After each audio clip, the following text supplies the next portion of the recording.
요한계시록 14장 6절로 11절 말씀까지 보겠습니다. 또 보니 다른 천사가 공중에 날아가는데 땅에 거하는 자들 곧 여러 나라와 족속과 방언과 백성에게 전할 영원한 복음을 가졌더라. 그가 큰 음성으로 가로되 하나님을 두려워하며 그에게 영광을 돌리라. 이는 그의 심판하실 시간이 이르렀음이니 하늘과 땅과 바다와 물들의 근원을 만드신 이를 경배하라 하더라. 또 다른 천사 곧 둘째가 그 뒤를 따라 말하되 무너졌도다 무너졌도다 큰 성 바벨론이요 모든 나라를 그 음행으로 인하여 진노의 포도주로 먹이던 자로다 하더라.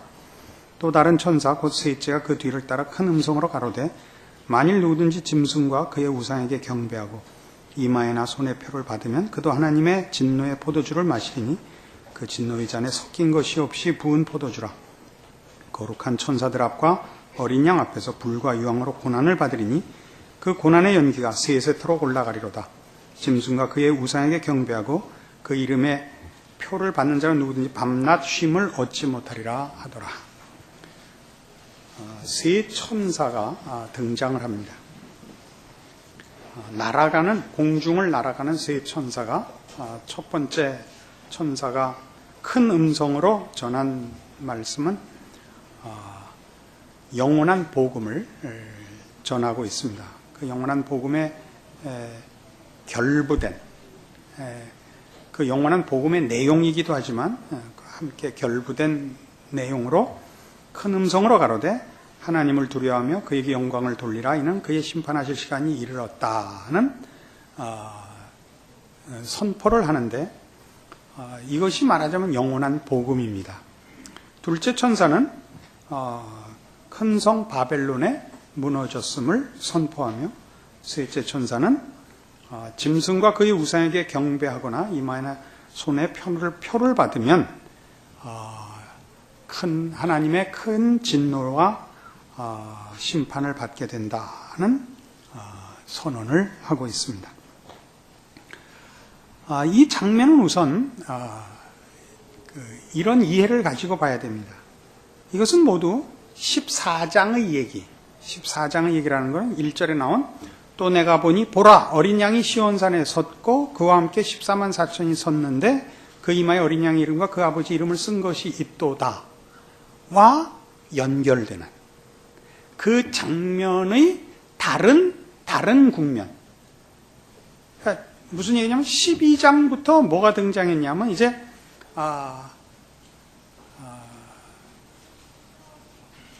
용이 등장하여 사단이 등장하여 하나님과 하나님의 백성들을 핍박하고 어떻게 해서든지 메시아의 등장을 좌절시키려 하고 메시아가 등장하자 그 뒤를 잇는 백성들을 어떻게 해서든지 좌절시키려고 하는 용과 그 두 대행자, 바다에서 나온 짐승, 땅에서 나온 짐승들이 이제 세상의 모든 권력을 잡고 우상을 만들어 경배케 하고 저들의 표를 가지지 못하면 이 세상에서 거의 살 수 없을 것 같은 핍박을 하고 있는 장면이 12장, 13장이었습니다. 이것이 이제 세상 끝날에 있을 또는 그 끝날이란 말이 이제 세상 전체에 걸쳐서 역사와 어느 장소에서나 일어나는 일로서 이 세상에 큰 죄악된 분위기요 성격이죠. 그리고 더욱 핍박과 그 압력이 거세지고 성도들이 살기가 어려운 시절로 더욱 가고 있죠. 끝을 향하여. 그래서 14장이 지금 뭘 확인시키느냐 하면 걱정하지 마라. 결국 하나님의 백성은 승리한다. 어린 양과 함께 시온산에 설 것이다 라는 환상을 주었죠. 우리가 살고 있는 핍박당하고 있는 이 세상의 현실이 지금 하나님을 대적하는 세력들이 주도권을 잡아 보이지만 그렇지 않다. 결국 하나님의 구원과 부르신 백성들이 승리하고야 만다를 14장 시작부터 그러니까 이 앞에 있었던 환상과 대조되는 환상으로 또 내가 보니 보라 어린 양이 시온산에 섰고 그와 함께 14만 4천이 섰더라. 이렇게 이제 하나님의 교회의 승리를, 그 궁극적인 승리의 모습을 이제 미리 환상으로 받아 모든 인내하는, 믿음을 지키는, 그러나 핍박 속에서 신음하는 성도들을 위로하고 있습니다. 같은 맥락에서 지금 세 천사가 등장을 하는 것입니다. 이 세 천사는 그냥 여태껏 우리가 앞에서 봤던 인이나 나팔이나 대접에서 봤던 그런 정도가 아니고 조금 국면을 달리해서 이 시온산의 어린 양과 함께 선 교회의 승리 쪽을 편들어서 등장하는 환상인 것입니다. 어떤 의미로서의 그런 국면이냐? 하나님의 백성들, 결국 승리할 하나님의 백성들을 위로하는 측면에서의 등장입니다. 어떻게 하나 봅시다. 또 보니 다른 천사가 공중에 날아가는데 땅에 거하는 자들 곧 여러 나라와 족속과 방언과 백성에게 전할 영원한 복음을 가졌더라. 그러니까 여기 날아가고 땅에 거하는 자들, 여러 나라와 족속과 방언과 백성, 그러니까 모든 사람에게 온 우주에 선포하는, 대상을 위해서 이걸 나열하는 것이 아니라 온 우주와 역사의 유일한 진리와 목적과 운명, 아무도 그 운명과 내용에서 제외될 수 없는 모든 인류, 온 우주에 있게 될 운명을 선포한다는 의미에서 땅에 거하는 자들 곧 여러 나라와 족속과 방언과 백성에게 전할 영원한 복음인 것입니다. 그 영원한 복음을 전하는데, 그 영원한 복음, 그러면 우리 보통 아는 대로 십자가 사건과 예수 그리스도의 구속과 부활과 승리, 이렇게 우리가 복음이라는 걸 이렇게 하나의 내용으로 다 알고 있죠. 그러나 여기서는 그 복음을 구원적 측면에서 다루고 있지 않고 7절에 있는 바와 같이 이 영원한 복음이 내용이 뭐냐면 그가 큰 음성으로 가로되 하나님을 두려워하며 그에게 영광을 돌리라. 이는 그의 심판하실 시간이 이르렀음이니 하늘과 땅과 바다와 물들의 근원을 만드신 이를 경배하라 하더라.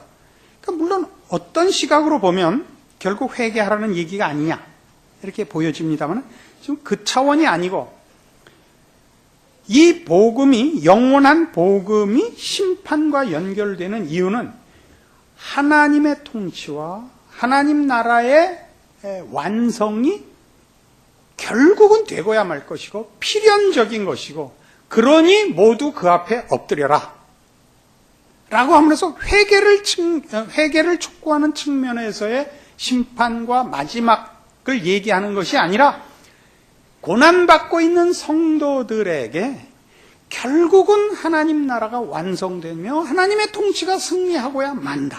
그래서 영원한 복음인 거예요.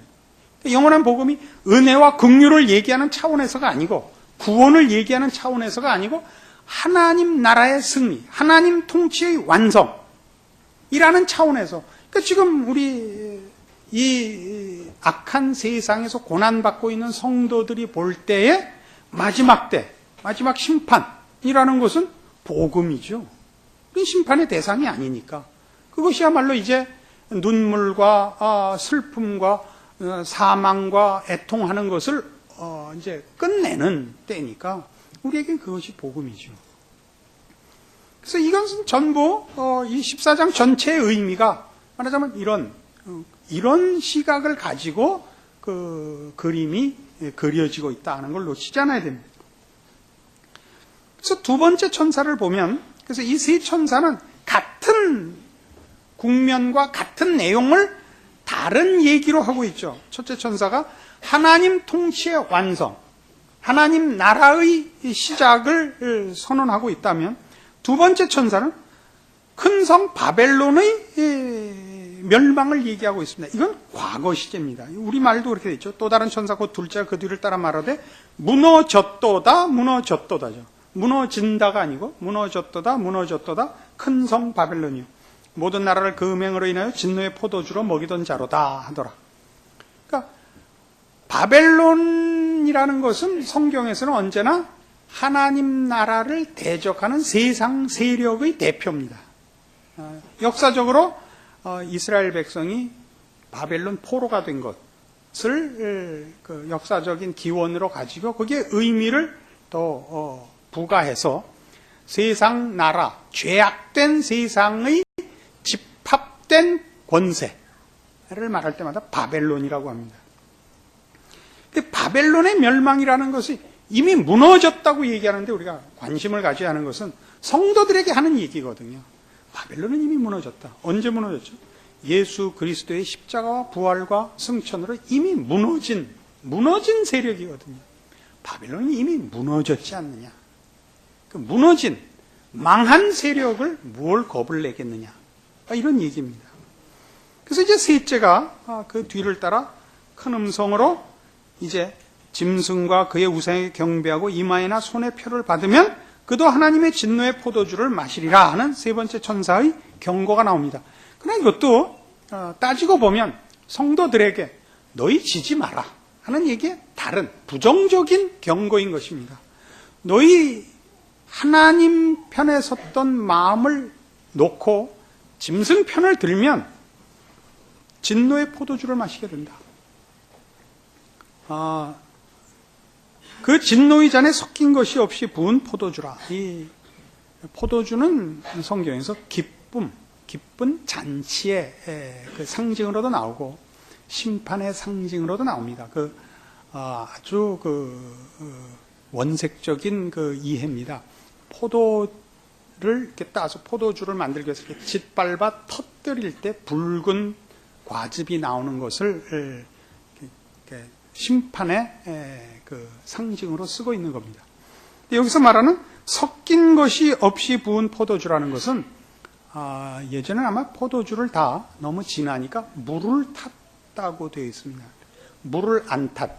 그러니까 하나님의 진노의 그 크기를 말하는 거죠. 하나님의 진노의 그 농도를 말하는 것입니다. 그래서 여기 그 셋째 천사의 경고는 짐승과 그의 우상에게 경배하고 이마에나 손에 표를 받으면 그가 진노의 잔을 받을 것입니다. 근데 그 구절에 만일 누구든지라는 표현 때문에 어차피 이것이 불신자들에게 선택을 요구하는 것이 아니냐라는 그 질문도 있습니다. 14장 이 부분이 전부 다 서두에 말씀드린 바와 같이 궁극적으로 승리할 수밖에 없는 성도들을 위하여 기록된 경고되고 위로하는 장면이라는 것을 잊지 않아야 됩니다. 그러니까 하나님 편에 서지 않으면 어떻게 될 것인가를 확인시킴으로써 혹시라도 있을지 모르는 낙오나 혹은 변심을 이렇게 막고 있는 것이죠.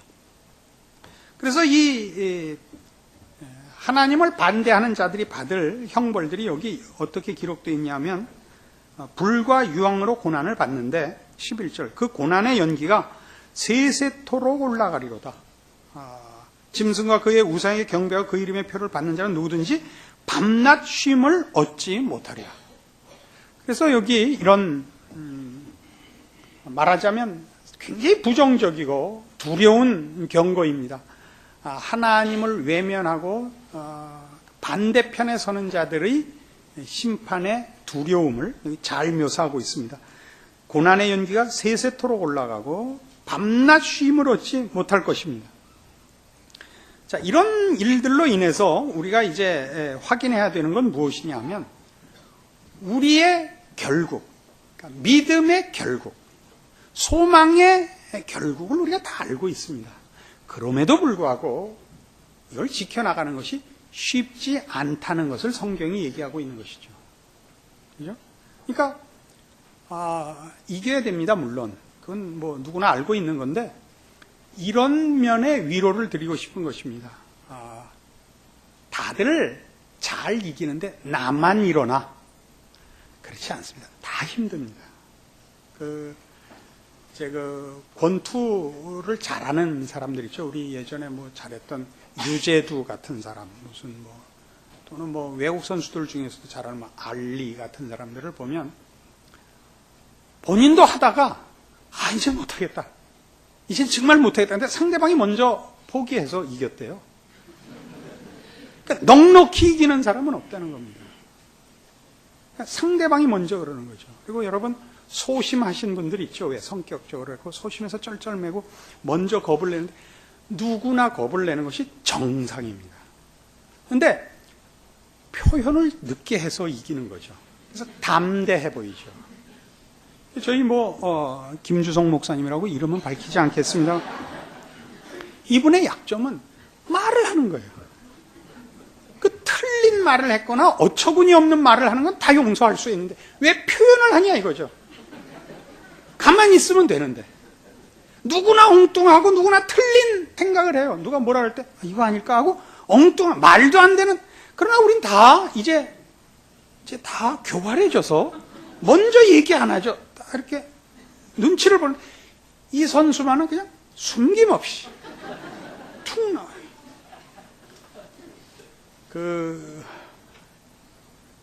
비틀즈 멤버가 넷이 있습니다. 그죠?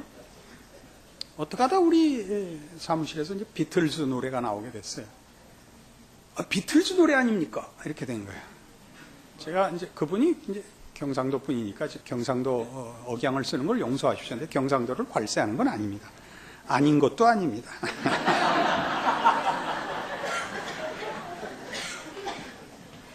그러니까 이제 우리가 물었다고요. 비틀즈 그러지 말고 누구인지는 알아? 알지? 대박. 폴 맥카트니, 존 레논, 링고 스타. 나머지 하나가 조지 해리스입니다. 척 노리스.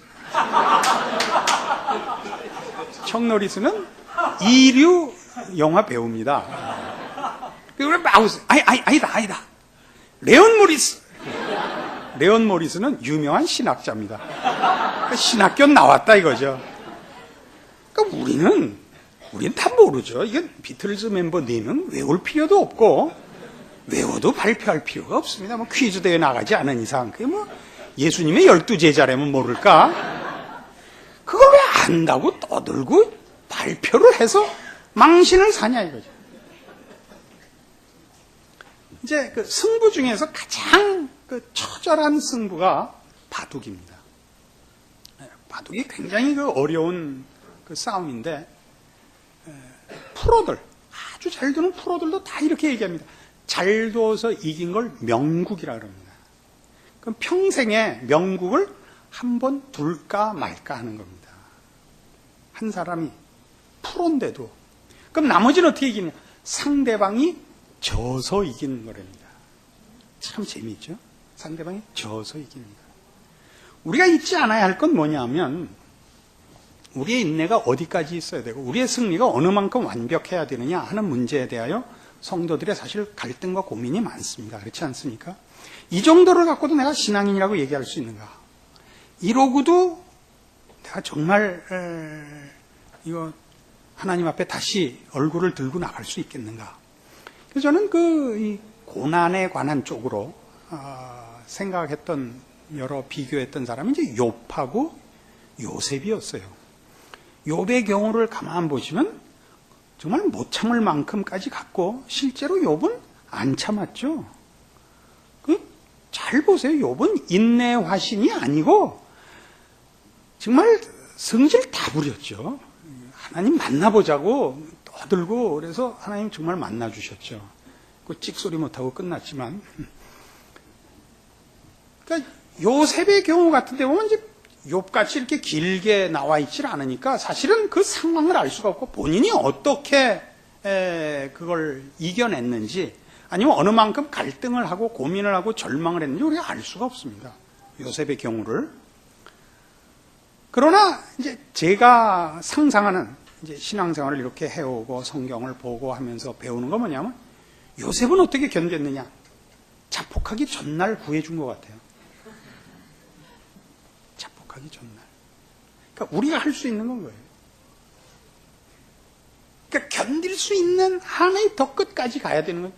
우리의 인내가 모든 것의 책임이 아니고 할 수 있는 만큼의 인내를 하시면 나머지 하나님이 해주십니다. 굉장히 두리뭉술한 말이지만 이 이상의 정확한 말도 없습니다. 우리 그런 표현을 히브리서 12장에서 보는데 히브리서 12장 1절에 이런 우리에게 언제나 필요한 이런 말씀을 만납니다. 히브리서 12장 1절 신약성경 367페이지입니다. 이러므로 우리에게 구름같이 둘러싼 허다한 증인들이 있으니 모든 무거운 것과 얽매이기 쉬운 죄를 벗어버리고 인내로서 우리 앞에 당한 경주를 경주하며 믿음의 주여 또 온전케 하시는 예수를 바라보자. 저는 그 앞에 있는 즐거움을 위하여 십자가를 참으사 부끄러움을 개의치 아니하시더니 하나님 보좌 우편에 앉으셨느니라. 여기서 말하는 구름같이 둘러싼 허다한 증인은 11장에 있는 사람들입니다. 근데 이 구름같이 둘러싼 허다한 증인들을 보고 인내로서 우리 앞에 당한 경주를 경주하자 이렇게 얘기하는데 11장에는 영웅들 얘기잖아요. 그렇잖아요? 영웅들 얘기고 그럼 12장 1절에 이 위로를 필요로 하는 사람들은 영웅보다는 아닌 사람이 더 많잖아요. 우리 보통 평범한 사람들이잖아요. 이 위로가 필요한 사람. 근데 영웅을 보고 뭐 아브라함 같아라, 뭐 링컨 같아라, 뭐 그렇게 얘기하면 할 말이 없잖아요.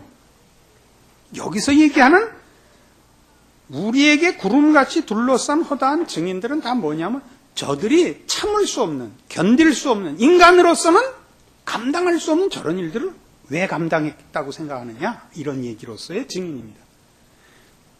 그 결국을 알기 때문에 하나님 나라의 완성과 구원의 궁극적인 목적지를 알기 때문에 저들이 참은 것이다. 저들이 영웅이라서 참은 것이 아니다. 여기서 하고 싶은 얘기는 히브리서 12장이 하는 얘기는 그게 분명하다 이거죠. 그러니까 우리 오늘 요한계시록 14장식으로 얘기하면 시온산과 유황불을 둘을 딱 대조해 놓는 것이죠. 어린 양과 함께 시온산에 설 것이냐, 배반하고 짐승 앞에 절하여 유황불에 들어갈 것이냐, 세세토록 불타는 유황불 속에서 밤낮 쉼 없는 고난을 받겠느냐, 이렇게 묻는 것입니다. 분명해졌죠. 그 가장 대표적인 이런 그러니까 판단, 분별, 대조의 대표적인 것이 그래서 예수님의 십자가 사건이다 이거죠. 그 2절 믿음의 주여 또 온전케 하시는 예수를 바라보자. 저는 그 앞에 있는 즐거움을 위하여 십자가를 참으사 부끄러움을 개의치 아니하시더니 하나님 보좌 우편에 앉으셨느니라. 그러니까 예수님께서 십자가를 지실 때 그 고통을 참을 수 있었던 것은 그 고통을 극복하고 난 다음에 얻는 상급. 그 상급은 물론 예수님 당신만의 상급이 아닙니다. 우리 모두에게 허락되는 구원이라는 상급입니다. 그 즐거움을 위하여 그가 이걸 참을 수 있었다 이거죠. 그러니까 히브리서 11장, 12장이 우리에게 가르치고 싶어 하는 것은 목적지와 그 보상을 둘을 비교하면 판단은 자명해지는 것 아니냐 이렇게 가르치는 것입니다. 우리는 모두가 다 현실적으로 신앙생활에 어려움을 겪고 있습니다. 많은 성도들이 제일 많이 그 시험에 들고 또 호소하는 어려움은 뭐냐면 신앙생활을 아무리 잘해도 쉽게 해주지 않더라, 형통케 해주시지 않더라라는 고백 아닙니까? 그것은 우리가 나중에 상급으로 받을 것이지 이 세상에서 우리의 신앙이 더 정당하고 올바를수록 더 많은 반대에 부딪히게 되어 있다는 걸 놓치지 않아야 됩니다. 그러니까 그 반대에 부닥치는 것은 내 잘못의 문제가 아니라 악한 세력이 마지막 발악을 하는 것이죠. 우리 이걸 뚫고 나가야 되는 그런 존재들이죠. 이것이 성경이 우리에게 가르치는 것입니다. 여러분 모두가 신앙적인 차원에서 믿음이라는 것을 방향과 목적과 내용으로 갖고 계셔야지 고통을 면하는 것이나 자존심을 확인하는 것으로는 성경에서는 쓰질 않고 있습니다. 이 문제를 분명히 하셔서 여러분의 신앙에 큰 판단의 분명한 근거가 되시고 또 인내하고 승리하는 내용이 되셔서 혹 넘어지고 혹 실수를 한다 할지라도 그걸로 끝나지 않는, 다시 일어나고 다시 돌아오고 다시 배전의 노력을 해서 하나님의 사람으로서의 목표와 길과 내용과 책임과 인내와 순종을 이루는 그런 여러분의 현실을 이해하시고 승리하시는 여러분들 되시기 바랍니다. 기도하십시다. 하나님 아버지 은혜를 감사합니다. 우리를 위하여 주께서 십자가를 기꺼이 지셨듯이 우리 모두도 주를 따라 가는 신자로서 이 세상의 핍박과 환난과 고난을 기꺼이 감수해야 합니다. 우리가 목표하고 소원하고 믿고 있는 것들은 다 주님 안에 있는 것이요 세상이 주는 것 아닌 탓입니다.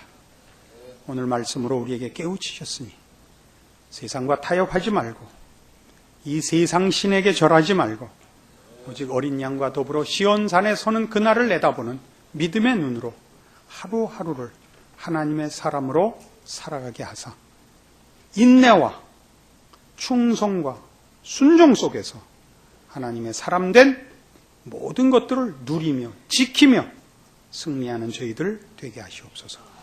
예수님 이름으로 기도합니다. 아멘.